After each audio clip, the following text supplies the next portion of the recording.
Hello guys, nandito pala ako sa palengke at ako'y mamalengke ng aking lulutuin ngayon. Titingnan ko kung ano yung pwede kong mabili. Bibili ako ng fish. Kaya ito nabili ko guys maya-maya, ayan. Papunta na ako doon sa kabilang kalsada at tatawid para makabili ng mga gulay at makabili ng mga ricado. Simple lang naman ang aking lulutuin guys, napakasimple lang.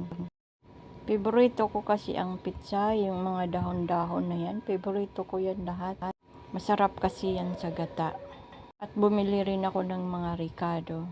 Gaya ng siling pamaksyo, luya, bawang, at saka pipino. Hindi na ako bumili ng kamatis kasi sobrang mahal. Bumili rin ako ng sibuyas na may dahon. 20 pesos. Lahat mga yan guys, 20 pesos lang. Ayan, pumili rin ako na ano bang Tagalog dito, hindi ko alam. Sa Bisaya ay atsal daw. Pinipisil-pisil ko pa kasi maraming mga bulok, kaya pinipili ko lang yung medyo maganda. Pinipili ko yung medyo matigas. Puti naman nakapili na ako, pero isa lang ang binili ko. Bumili rin ako ng pipino. Favorito ko kasi ang pipino, lalo na kapag may pritong isda. Ayan guys, naghahanda na ako ng aking lulutuing ulam. Ayan guys, ini-slice ko pa yan kasi ang laki. Ayan no. May nakapagsabi sa akin na fake daw to na maya-maya. Paano nangyari? Paano naging fake? May fake din pala na ganito. Kala ko tao lang ang fake. Ang hirap na nga ng buhay na yon. Nagtitinda pa pala sila ng fake. Ay nako, kala ko tao lang talaga ang fake. Nabili ko lang to sa halagang 100 pesos. 340 lahat ang napamili ko sa palengke. Kaya ayan guys, sinuhugasan ko ng maayos. Maayos na maayos ang paghuhugas ko nito. Dahil sobrang daming dugo. Iwan ko kung anong klaseng dugo ang nilalagay nito. Dami pa namang nagtitinda ng isda na mga hindi makatarungan. Masarap to sa gata. Naganda na rin ako ng pipino para sa pangpritong isda. Nagprito rin kasi ako nito. Kaya masarap talaga kapag may pipino.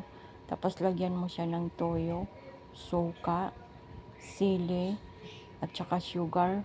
Sobrang sarap. Nako, tikman nyo at try nyo rin. Try nyo rin guys. Pwede nyo rin gawin to. Papakita ko sa inyo mamaya ang paano magtimpla ng aking uulamin guys. Ibang klase itong pagtimpla ko ng ulam. Inislice ko muna ang aking pipino dahil ako ay nagutom na rin.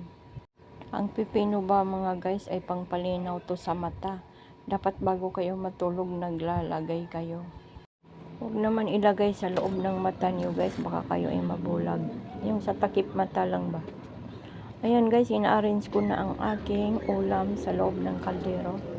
Medyo maliit lang yung kaldero namin kaya okay lang to. Ang lalaki ng isda. First time pa ako makaluto ng ganito. Malaking yaman. At napakamura pa. Kaya siguro mura kasi nga fake daw. Ayan guys, nilagyan ko ng palapa. Ito ang tawag sa amin dito ay palapa. Hindi ko nga alam kung ano sa Tagalog, pero ipapakita ko sa inyo kapag hindi pa siya nabalatan. Mayroon to tanim guys sa lupa, kaya lang hindi ko nakikita sa mga lugar ng mga Kristiyano. Hindi ko alam kung saan. Amin lang talaga mga Muslim ang mayroon nito. Sa lugar lang namin katulad sa Marawi, basta part of Mindanao. Ayan guys, nilagyan ko rin siya ng ano bang tawag nito, turmeric powder.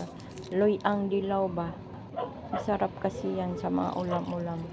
Nilagyan ko ng bitchin at nilagyan ko ng isang basong tubig at pakuluan yan guys. Pakuluan niya para lumabas ang lasa. Ayan guys yung sinasabi ko pag hindi pa siya nadikdik. Ayan yung itsura niya. Ano to sa Tagalog? Ayan na guys, ini-slice ko ng maliliit kasi nga dikdikin ko yan. Ayan, may luya. Ayan. Partner yung dalawa na yan, luya at saka yun. Ayan guys, nagkulo na at nilagyan ko na ng gata ng niyog. Dapat guys, pag bumili kayo ng niyog, huwag nyo nang Huwag niyo nang ipapapiga. Dapat kayo na mismo ang pipiga ng mga sabaw niyo, gata niyo. Sila po control niyo kung gaano karami. Kapag doon pa kasi kayo magpapiga doon sa binilihan niyo na niyog, konti lang. Ayan guys, yung resulta niya, di ba? Napakadali. Nilagay ko na rin ang aking pitsay. Ayan. Yummy. Pero ang gusto ko sa pitsay ay ano siya, yung mas masarap kasi pag half cook ang pitsay. Ayan.